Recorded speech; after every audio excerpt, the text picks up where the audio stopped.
Okay students, चलिए आगे बढ़ते देखते हैं अपना नेक्स्ट क्वेश्चन क्या है। The given bar graph presents the imports and exports of an item in terms manufactured by company for the given financial years 2013 to 14 to 2017 to 2018। दिया गया दंड आरेख 5 वित्त वर्षों 2013-14 से 2017-18 के दौरान किसी कंपनी द्वारा निर्मित किसी वस्तु के आयात और निर्यात को टन में दर्शाता है।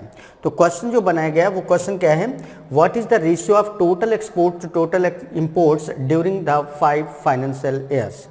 कह रहा 5 वित्त वर्षों के दौरान कुल निर्यात और कुल लागत का रेशियो क्या है। कुल निर्यात और कुल लागत का, total exports and total imports, कुल निर्यात और कुल लागत मतलब आयात, यहाँ लागत की जगह आयात होगा, आयात और वहाँ पे क्या है निर्यात। तो देखो जो एक्सपोर्ट है और जो इंपोर्ट है, इंपोर्ट मतलब आयात, ये निर्यात है। निर्यात मतलब जो लाइट ब्लू वाला है ये निर्यात है। तो सभी पहले निर्यात वाला सबको जो ऐड कर लेते हैं तो कितना हो जाएगा 638 1256 फिर क्या है 1661 1538 और 1305। ये टोटल क्या हो गया बच्चों, ये टोटल एक्सपोर्ट हो जाएगा। तो 886 14 115 15 823 528 2 2 3 5 5 10 10 6 16 16 3 19 1 7 7 2 9 9 6 15 15 5 20 and 3 23 2 4 6 6 3 9 8। ये बच्चों क्या आ गया टोटल, जो 5 इयर्स के दौरान जो टोटल एक्सपोर्ट है वो आ गया, टोटल एक्सपोर्ट है ना। इसी तरीके से अगर हम बात करें टोटल इंपोर्ट के, तो इंपोर्ट वाला मतलब ये डार्क वाला ऐड करना। तो देखिए पहला कितना है 824, कितना है 824। फिर है 1014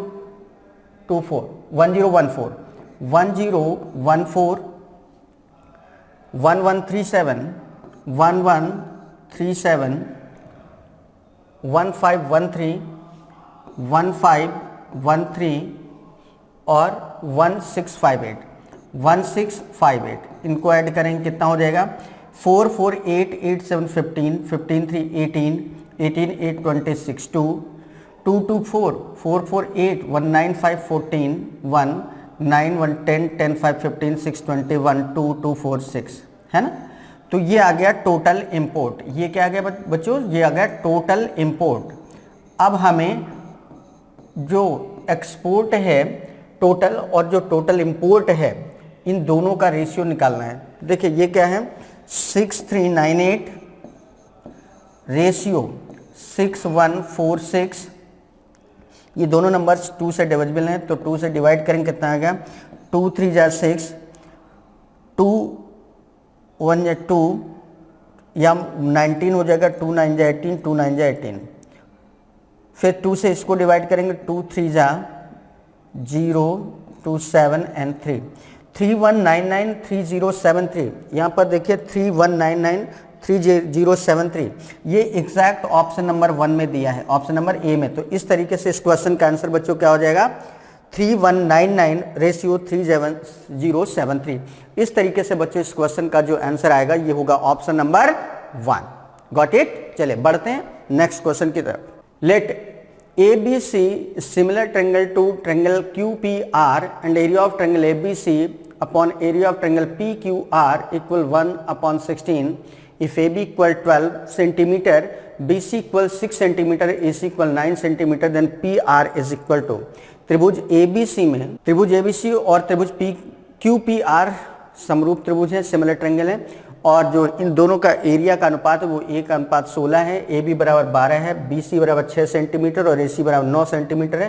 तो PR बराबर होगा, देखिए एक ट्रायंगल है बच्चों ABC, एक ट्रायंगल है ABC AB और ये C। दूसरा ट्रायंगल है QPR, ये ट्रायंगल है क्यू पी और R, Q P R. A B equal 12 given है, ये बच्चों 12 गिवन है, बी सी 6 है, बी सी 6 है, ए सी 9 है, ये 9 है ना। और हमसे पूछा गया है पी आर मतलब ये वाली साइड बेस करके चलना है। तो यहाँ पर अगर इस ट्रायंगल में हम इस साइड को लेकर चलेंगे तो यहाँ पर हमें इस साइड को लेकर चलना पड़ेगा। और जब एरिया की बात करते हैं दो सिमिलर ट्रायंगल में, तो किसी एक साइड को बेस करके चलते हैं, उसका स्क्वायर कर देने पर एरिया मिल जाता है। तो ये हो जाएगा BC का स्क्वायर, इस साइड में BC ले लेंगे तो BC का स्क्वायर, इसमें PR हो जाएगा PR का स्क्वायर। तो ये दोनों के एरिया का रेशियो आ जाएगा। और क्वेश्चन के अकॉर्डिंग ये रेशियो कितना दिया है, 1:16।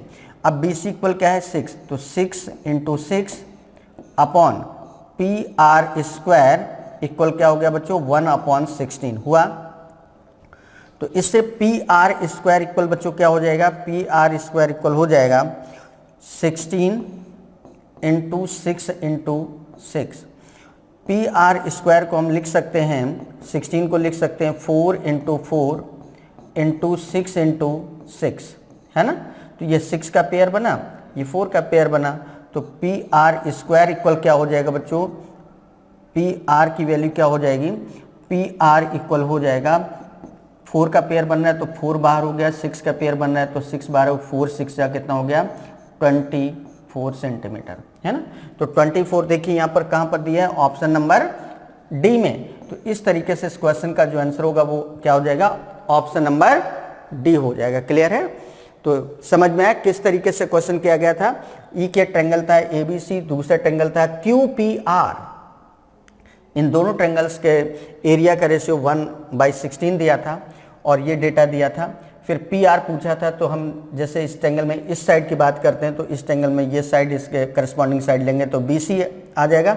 मींस इस साइड का स्क्वायर करेंगे और इस साइड का स्क्वायर करेंगे तो यही इनके एरिया का अनुपात होगा। तो BC square upon PR square equal 1/16।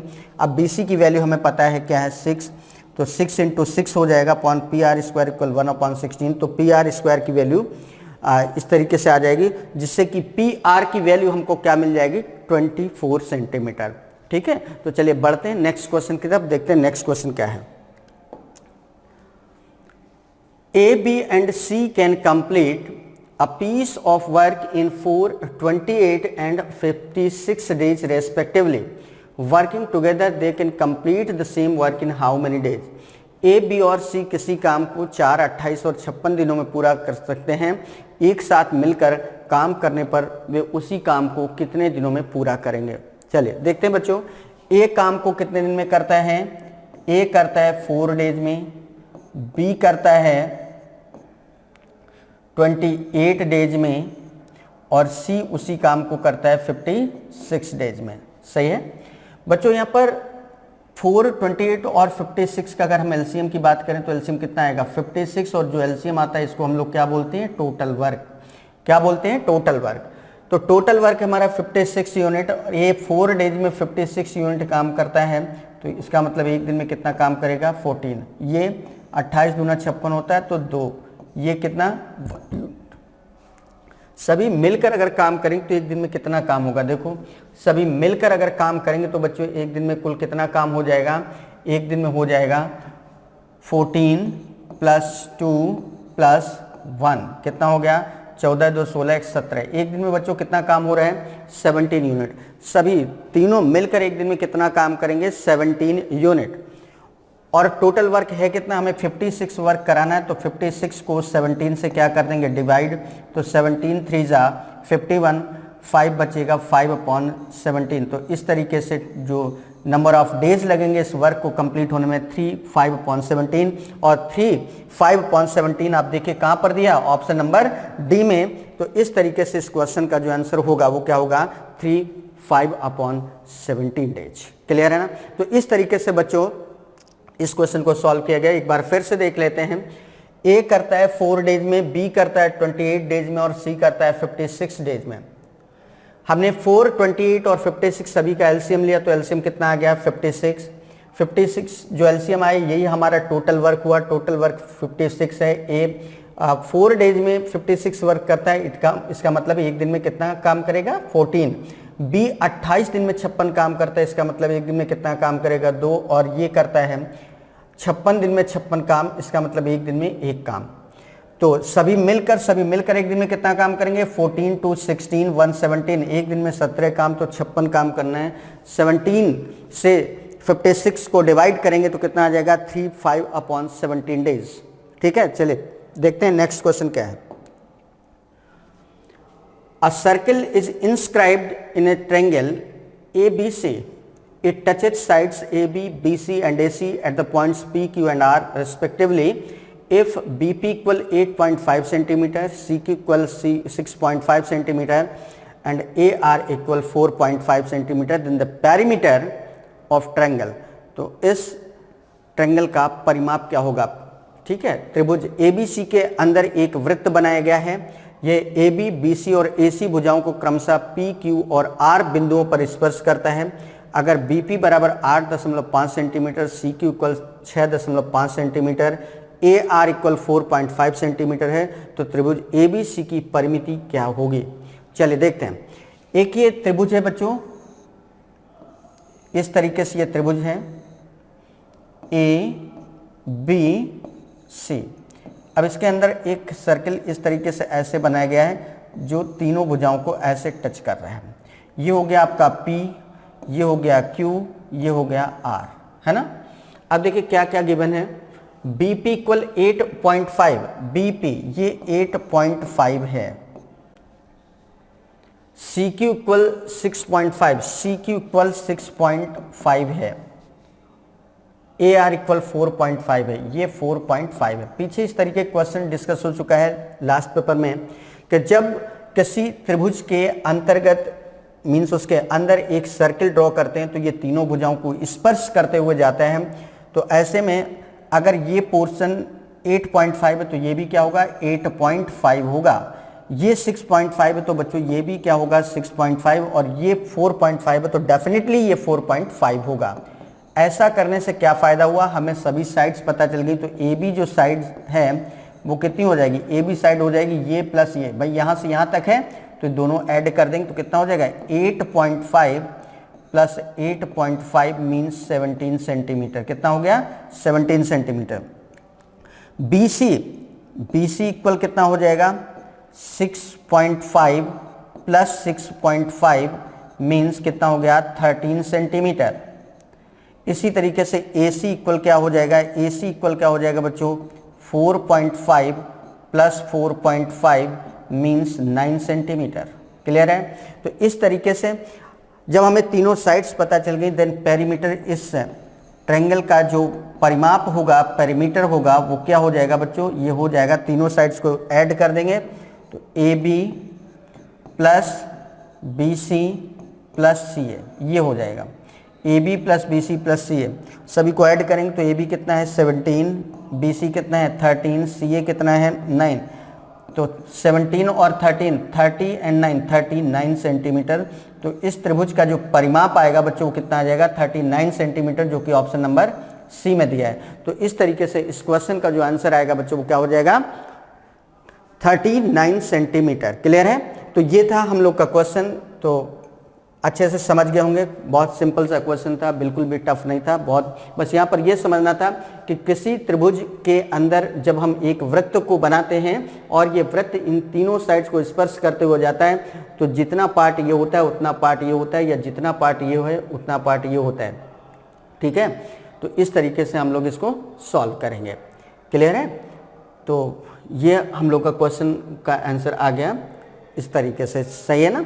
तो चलिए बात कर लेते हैं नेक्स्ट क्वेश्चन की। नेक्स्ट क्वेश्चन क्या है, in triangle ABC D and E are 2 points on the sides AB and AC respectively so that D parallel to BC, BC and AD upon BD 3:4 है, then the ratio of the area of triangle ABC to the area of trapezium DECB। त्रिभुज ABC में AB और AC भुजाओं पर दो बिंदु क्रमशः D और E इस तरह है कि DE BC के समांतर है और AD और BD का अनुपात 3:4 है। तो त्रिभुज ABC के क्षेत्रफल का समलंब चतुर्भुज DECB के क्षेत्रफल से अनुपात क्या होगा। चलिए देखते हैं। देखिए ये ए बी सी हमारा क्या है, त्रिभुज है। अब इसकी ए बी साइड और ए सी जो साइड है उस पर दो बिंदु लिए गए हैं डी ई, इस तरीके से। ये पॉइंट है डी, ये पॉइंट है ई, है ना। AD और BD का जो रेशियो है वो 3:4 है, मीन्स अगर ये 3 है तो ये 4 है। बच्चों अगर AD इक्वल आपका 3 है तो AB इक्वल क्या होगा, AB इक्वल हो जाएगा आपका 3 + 4 7 होगा। कितना होगा, 7 होगा। क्लियर है। AD इक्वल 3 है तो AB इक्वल क्या होगा, 3 और 4 7 होगा। ठीक। अब देखो बच्चों, अगर हम इस ट्रायंगल ADE को देखें और ट्रायंगल ABC को देखें तो दोनों ट्रायंगल आपको सिमिलर दिखाई पड़ रहे होंगे। क्यों, क्योंकि जितना एंगल ये है उतना ही एंगल ये है, इधर जितना एंगल ये है उतना एंगल ये है, और ये दोनों में कॉमन है ना। तो तीनों, इस ट्रायंगल के तीनों एंगल्स और इस ट्रायंगल के तीनों एंगल्स सेम है, तो ऐसे में सिमिलर हो गए। और जब सिमिलर ट्रायंगल के हम एरिया की बात करते हैं तो जैसे इसमें हम बात करें तो ये साइड 3 है, तो इसमें ये साइड कितनी है, 7 है। तो 3/7 का जो स्क्वायर होगा वही होगा इनके ट्रायंगल का, इन ट्रायंगल के एरिया का ratio. Means area of triangle ADE upon area of triangle ABC कितना हो जाएगा, 3 का स्क्वायर 9, 7 का स्क्वायर 49। मीन्स अगर इस ट्रायंगल का एरिया 9 है तो इस पूरे ट्रायंगल का एरिया 49 है। तो जाहिर सी बात है इस ट्रेपीजियम का एरिया, इस पूरे ट्रायंगल के एरिया में ऊपर वाले ट्रायंगल का एरिया हटा देंगे तो ट्रेपीजियम का एरिया क्या हो जाएगा, ट्रेपीजियम का जो एरिया होगा, ट्रेपीजियम का एरिया क्या हो जाएगा, 49 - 9 मीन्स कितना हो गया, 40। बच्चों ट्रेपीजियम का एरिया आ रहा है 40 और इस पूरे ट्रायंगल का एरिया आ रहा है 49, तो रिक्वायर्ड रेशियो क्या आ जाएगा, ट्रेपीजियम का एरिया आ रहा है 40 और ट्रायंगल ABC का एरिया आ रहा है आपका 49, तो रिक्वायर्ड रेशियो क्या आ गया, 40/49 मीन्स 40:49 इस तरीके से। और 40:49 हमारा किस ऑप्शन में दिया है, ऑप्शन नंबर C में दिया है। तो इस तरीके से बच्चों इस क्वेश्चन का जो आंसर होगा वो क्या हो जाएगा, 40:49। Got it. बहुत बढ़िया सा क्वेश्चन था, बहुत आसान सा सिंपल सा क्वेश्चन था। एक बार फिर से समझ लेते हैं। ABC ट्रायंगल था, इसकी साइड पर ये पॉइंट D था, ये पॉइंट E था, BC के पैरेलल D था, ये पोर्शन दिया था AD = 3 और BD = 4, तो ये 3 है, ये 4 है, तो ये पूरा यहाँ से यहाँ तक कितना हो जाएगा, 7। मतलब अगर हम एरिया की बात करें दोनों ट्रायंगल में, सिमिलर ट्रायंगल हैं दोनों, तो इसका एरिया 3 का स्क्वायर होगा, इसका एरिया 7 का स्क्वायर होगा। तो इस तरीके से इन दोनों के एरिया का जो रेशियो आएगा 9 और 49। मतलब अगर इसका एरिया 9 यूनिट है तो पूरे का एरिया 49 यूनिट होगा। तो जाहिर सी बात है इस ट्रेपीजियम का एरिया 40 बचेगा। इस ट्रेपीजियम का एरिया 40 और पूरे बड़े वाले ट्रायंगल का एरिया 49 है, तो रिक्वायर्ड रेशियो क्या आ गया, 40:49। ठीक है ना। तो चलिए अब आगे बढ़ते हैं और देखते हैं नेक्स्ट क्वेश्चन क्या है। A man bought 2 articles for ₹3050 each. He sold one article at 10% profit and another at 20% profit. The total profit percentage he earned is। किसी व्यक्ति ने 2 वस्तुएं खरीदी जिनमें से प्रत्येक की कीमत 3050 रुपये थी। उसने एक वस्तु को 10% लाभ पर और दूसरी को 20% लाभ पर बेचा। उसने कुल कितने प्रतिशत का लाभ कमाया। देखो बच्चों, उस पर्सन ने एक चीज़ 3050 रुपये में 3050 में खरीदी, दूसरी चीज़ भी 3050 में खरीदी। तो खरीदने में कुल पैसा कितना लगा दिया, दोनों को ऐड कर देंगे तो कितना आ जाएगा, 6100। खरीदने में कितना रुपया खर्च हुआ बच्चों, 6100 रुपीज़। अब बात कर रहा है कि जब एक चीज़ को बेचा, मतलब पहली चीज़ को बेचा 3050 में तो खरीदा था, फिर 10% प्रॉफिट पर बेच दिया, तो इसका मतलब इसका 110% पर बेचा होगा, 110/100। और दूसरी चीज़ को बच्चों 20% प्रॉफिट पर बेचा है, 3050, 20% प्रॉफिट पर बेचने का मतलब होता है 120% पर सेल करना, 120/100 हो गया। इसको सॉल्व करेंगे तो कितना हो जाएगा, 10 10 कैंसिल, 10 10 ऐसे कैंसिल, 11 5 जा कितना हो गया, 55, 11 3 जा 33, प्लस इधर ये 2 जीरो ऐसे कैंसिल हो जाएंगे, 12 5 जा 60, 12 3 जा 36। बेचने पे कुल कितना पैसा मिल गया बच्चों, ऐड कर देंगे तो 5 5 6 11 मतलब 1 3 1 4 6 0 3 3 6 1 7। बेचने पर कुल कितना मिल रहा है बच्चों, 7015। तो प्रॉफिट परसेंट देखना है, खरीदने में कितना पैसा लगाया था 6100, बेचने पर मिला 7015, तो प्रॉफिट कितने का हुआ, प्रॉफिट होगा कितने का प्रॉफिट हो जाएगा बच्चों, ये प्रॉफिट हो जाएगा 7015 माइनस 6100 कितने का हो गया 915 का, 915 रुपए का प्रॉफिट है। बस इसको परसेंटेज में देखना है, तो 915 जो है वो 3000 नहीं कितना था 6100 टोटल खर्च किया था ना, इसका कितना परसेंट है, तो 2020 कैंसिल, इससे डिवाइड करेंगे तो एग्जैक्टली ये 15 टाइम्स डिवाइड होगा तो कितना आ जाएगा 15%, और 15% देखिए कहाँ पर दिया है आंसर, ऑप्शन नंबर सी। तो इस तरीके से इस क्वेश्चन का जो आंसर आएगा बच्चों क्या होगा, ऑप्शन नंबर सी। क्लियर है, तो बहुत आसान सा क्वेश्चन था। 3050 में एक चीज खरीदी, 3050 में एक चीज खरीदी, कुल मिलाकर कितना पैसा खर्च कर दिया उसने 6100 रुपए। फिर एक चीज को इसमें से 10% के प्रॉफिट पर बेचा, और किसी भी चीज को 10% प्रॉफिट पर बेचने का मतलब होता है 110% पर बेचना, तो 3050 का 110% निकाला जो कि आ गया 3355। दूसरी चीज को 20% प्रॉफिट पर बेचा तो 3050 का 120% निकाल लेंगे तो आएगा 3660। मतलब एक चीज को बेचने पर 3355 रुपए मिले, दूसरी को बेचने पर 3660 रुपए मिले, तो कुल मिलाकर बच्चों कितना पैसा मिल गया 7015 रुपए। खर्च किया था 6100 रुपए, खर्च करने पर बेचने पर मिला है 7015 रुपए, तो 915 रुपए का प्रॉफिट हुआ। अब ये 915 रुपए हमें परसेंटेज में बता देने थे, तो 915 6100 का कितना परसेंट होता है 15%। तो इस तरीके से ओवरऑल उसको 15% का क्या हो गया प्रॉफिट हो गया। Got it. चले आगे बढ़े। ठीक, नेक्स्ट क्वेश्चन देखते हैं क्या है। The given bar graph presents the imports and exports of an item manufactured by company for the 5 financial year. दिया गया दंड आरेख 5 वित्त वर्षों, ये वित्त वर्ष दिए 2013-14, 14-15, 15-16, 16-17, 17-18। आयात और निर्यात, जो लाइट ब्लू कलर है ये एक्सपोर्ट है, मतलब निर्यात है, और ये आयात है डार्क वाला। तो कह रहा है क्वेश्चन क्या बनाया है, in which financial year the absolute difference between the exports and imports is the highest.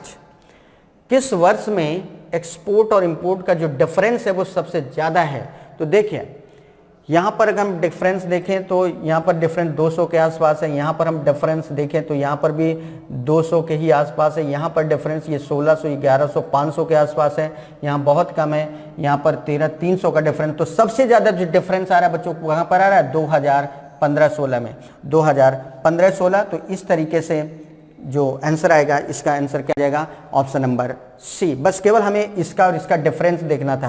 तो इसका डिफरेंस यहाँ पर क्या है 200, यहाँ पर भी 200 के आसपास है, यहाँ सबसे ज़्यादा है लगभग 500 का डिफरेंस है, और यहाँ पर सबसे कम डिफरेंस है, यहाँ पर 300 का डिफरेंस है। तो सबसे ज़्यादा जो डिफरेंस बताना था कि सबसे ज़्यादा डिफरेंस जो है एक्सपोर्ट और इम्पोर्ट में किस वर्ष में था, तो इसका आंसर क्या होगा 2015 to 2016। क्लियर है। चले नेक्स्ट देखते हैं क्या है। There was 29% off on bags. A lady bought a bag and got 13% discount for paying in cash. She paid rupees 617.70. What was the price tag on the bag? किसी bag पर 29% की छूट थी। एक महिला द्वारा नकद खरीदने पर 13% की अतिरिक्त छूट दी गई। यदि वह 617.70 रुपये में बैग खरीदती है तो बैग का अंकित मूल्य क्या है। तो लेट कर लेते हैं, बैग का जो MRP है, अंकित मूल्य है, मार्क प्राइस जो है वो क्या है बच्चों X है, वो क्या है X है। बैग की जो MRP मतलब बैग पर लिखा था X लिखा था, फिर इसको छूट मिली 29% के। 100% कोई भी चीज़ होती है उसमें से 29% की अगर छूट मिल गई तो जाहिर सी बात है उसको 71% पे करना पड़ेगा। मीन्स X का 71%, तो 71 अपॉन क्या हो गया बच्चों 100। फिर कह रहा है कि अगर नगद खरीदती है तो 13% का डिस्काउंट और मिल जाता। वैसे इतना पेमेंट करना था, लेकिन उसने कहा कि नहीं हम नगद खरीदेंगे, नगद पेमेंट करने की बात हो रही है, तो 13% की और छूट मिल गई। तो फिर से वही बात, 100% की जगह अब हम उसमें 13% कम, 100 में से 13% कम कर देंगे तो कितना बचेगा 87%। मीन्स ये जो वैल्यू बन रही थी उसका 87% हमें पे करना पड़ेगा। तो 87% मतलब 87/100 कर दिया। तो फाइनली जो पेमेंट हो रहा है वो कितने का हो रहा है 617 रुपये 70 पैसे का, मतलब ये इक्वल होगा 617.70 के। इसको सॉल्व कर लेंगे तो देखिए ये हो जाएगा आपका x की वैल्यू यहाँ से बच्चों क्या आ जाएगी, यहाँ से x की वैल्यू आ जाएगी, ये इधर क्रॉस मल्टीप्लाई में हो जाएगा। तो 617.7 इंटू 100 अपॉन कितना हो जाएगा 71 इंटू 87, ठीक है ना। चलिए इसको सॉल्व करेंगे तो बच्चों सॉल्व करने पर ये जो चीज़ आ जाएगी इसका कितना हो जाएगा, देखिए इसको लिख सकते हैं 617.7 इंटू 10,000, और 10,000 क्या लिख सकते हैं 1000 इंटू 10 लिख सकते हैं ना, अपॉन 71 इंटू 87। अब 617.7 को 10 से मल्टीप्लाई कर देंगे तो ये क्या बन जाएगा, ये बन जाएगा 6177 इंटू 1000 अपॉन ये आपका हो जाएगा इसको 71 इंटू 81 है ना। देखिए 71 से क्या ये डिवाइड होता है, 71 से डिवाइड करके देखो जरा, 71 6177 तो ये हो जाएगा 71 9 7 9 63 630 8 बार जाएगा, 8 कम 8 8 7 56, ये तो हुआ 17 में से 8 9, यहाँ 10 में से 6 4, ये 7 7 7 49 7 बार है ना, एग्जैक्टली 497। तो कितना हो गया, इसको इससे डिवाइड करेंगे तो एग्जैक्टली कितना आ जाएगा 87। अब ये 87 है और सॉरी ये 87 लिखा है यहाँ पर, 87 से ये 87 बच्चों क्या हो जाएगा कैंसिल हो जाएगा। तो कितना आ जाएगा, ये आ जाएगा आपका 1000, कितना आ जाएगा 1000। मीन्स उस बैग का जो टैग प्राइस था एमआरपी था वो कितना था, मार्क प्राइस 1000, और 1000 कहाँ पर दिया है ऑप्शन नंबर बी में। तो इस तरीके से इस क्वेश्चन का जो आंसर आएगा option number B, that is ₹1000। Clear है, फिर से समझ लो, मार्क प्राइस क्या थी x थी, पहला डिस्काउंट उस पर जो दिया गया वो 29% का, तो वैल्यू क्या बचेगी x का 71% मतलब 71/100 हो गया। फिर 13% का और डिस्काउंट है, मींस जो भी वैल्यू बन रही थी उसका 87%, तो 87/100, और फाइनल पेमेंट बन रहा है कितने का 617.70 का। मींस ये चीज़ इक्वल हो गई 617.7 के। बस इसके बाद सॉल्व कर लिया तो x की वैल्यू क्या आ जाएगी 1000। क्लियर, चलिए नेक्स्ट देखते हैं क्या है। A man gets a discount of 30% and then 20% on his food bills of rupees 1500. How much discount in rupees did he get? एक व्यक्ति अपने भोजन के 1500 रुपए के बिल पर 30% और फिर 20% की छूट प्राप्त करता है, तो उसे रुपयों में कुल कितनी छूट प्राप्त हुई। 1500 रुपए का बिल है, उस पर 30% और फिर 20%। तो देखिए 1500 रुपए है, इस पे 30%, तो 1500 का 30% कितना हो गया बच्चों, 1500 का 30% मतलब 30/100 करोगे, सॉल्व करोगे कितना आएगा 450। 450 रुपए का डिस्काउंट उसको मिला। जब 450 रुपए का उसको डिस्काउंट मिलेगा, 450 रुपए का डिस्काउंट मिलने का सीधा सा मतलब ये निकल रहा है कि अब जो कीमत बचेगी वो 1500 में 450 रुपए क्या हो गई, कम हो गई। तो कितना बचा है 1050, है ना। फिर इसके बाद 20% की और छूट मिली, तो 1050 का 20% अगर हम काउंट करेंगे तो कितना हो जाएगा, 1050 का 20% काउंट करेंगे तो ये हो जाएगा आपका कितना, 2 पंचे 10 और 2 एकम 2, 210 रुपए की और छूट मिली, है ना। तो कुल छूट कितनी मिलेगी, तो 450 रुपए छूट की यहाँ पे मिले, 210 रुपए यहाँ पर छूट मिल गई। तो टोटल जो डिस्काउंट मिला, टोटल डिस्काउंट कितना मिल गया, टोटल डिस्काउंट मिल जाएगा, टोटल डिस्काउंट बच्चों कितना हो जाएगा 450 रुपए, तो ये मिला और 210 रुपए और मिल गया, कुल मिलाकर कितना हो गया 660 रुपये का डिस्काउंट मिलेगा। कितने का 660 रुपये का। और यही पूछा गया था टोटल कितना उसको डिस्काउंट मिला, तो 660 रुपये। 660 कहाँ पर लिखा है, यहाँ पर। तो इस तरीके से बच्चों इस क्वेश्चन का आंसर क्या आएगा 660 रुपये। चलिए तो यहाँ पर ये क्लियर हो गया ना भाई। 1500 का पहले 30%, 1500 का 30% काउंट करेंगे कितना आ जाएगा 450। अब 450 का कीमत कम हो गई तो 1500 में 450 रुपए कम हो गए तो बचेगा 1050। अब 1050 जो बचा है इस पे भी 20% का और डिस्काउंट मिल रहा है। 20% का और डिस्काउंट मिला तो 1050 का 20% काउंट करेंगे तो कितना आएगा 210 रुपए। भाई 20/100 कर दोगे तो 210 रुपए। तो छूट टोटल कितने रुपए की मिली, 450 रुपए की छूट यहाँ पर मिली, 210 रुपए की छूट यहाँ पर मिली। कुल मिलाकर छूट हो गई 660 रुपए। और यही पूछा गया था कि कुल मिलाकर छूट कितनी हुई। तो चलिए बात करते हैं अपने नेक्स्ट क्वेश्चन की। नेक्स्ट क्वेश्चन क्या है, इफ x की पावर 4 प्लस या x की पावर -4 होगा equal 1442, x is greater than 0, then the value of x plus x -1 है ना, ये करेक्ट कर लीजिए। x की पावर 4, x की पावर 4 प्लस x की पावर -4 इक्वल बच्चों कितना दिया है 1442, 1442 ये दिया है। इसको हम सही ढंग से ये लिख सकते हैं बच्चों, x की पावर 4 प्लस 1/x की पावर 4 इक्वल 1442। क्लियर है। एक काम करते हैं, दोनों तरफ 2 ऐड कर देते हैं तो ये हो जाएगा x की पावर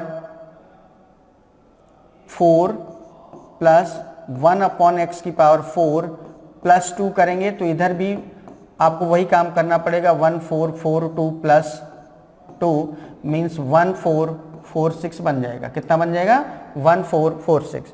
अब ये क्या लिखा है, ये लिख जाएगा बच्चों x square plus 1/x square का होल स्क्वायर। लिख गया भाई, a square plus B square plus 2a भी होता है तो x स्क्वायर से 1/x स्क्वायर कैंसिल हो जाएगा। अब 1446 जो है वो किसका स्क्वायर होता है, 1446 जो होता है बच्चों वो होता है आपका 30 ये हो जाएगा 36 का स्क्वायर। 36 का स्क्वायर 1296 होते हैं। और अगर हम बात करें 40 का स्क्वायर तो 40 का स्क्वायर 1600 हो जाता है ना। तो 40 का स्क्वायर तो 1600 हो जाएगा, 1600 से कम है ये नंबर तो 40 से कम आएगा। तो 36 का स्क्वायर हो जाता है 1296 है ना। और 36 सॉरी ये 4 आएगा, सॉरी यहाँ पर 1442 प्लस 2 1444 आएगा। ये आ जाएगा आपका 38 का स्क्वायर। क्या आएगा 38 का स्क्वायर ये आएगा। तो यहाँ से ये हो जाएगा x square plus 1/x square की वैल्यू बच्चों क्या आ जाएगी 38। ये आ गया है ना। अब की बार यहाँ पर 2 माइनस करेंगे क्योंकि जब 38 में 2 माइनस करेंगे तब ये बनेगा परफेक्ट स्क्वायर। भाई 36 बनेगा तो अब की बार +2 की जगह -2 कर देंगे तो ये हो जाएगा x square plus 1/x square -2 equal 38 - 2 means 36। अब ये क्या लिख गया, ये लिखा है x - 1/x का होल स्क्वायर। x - 1/x का होल स्क्वायर इक्वल 36।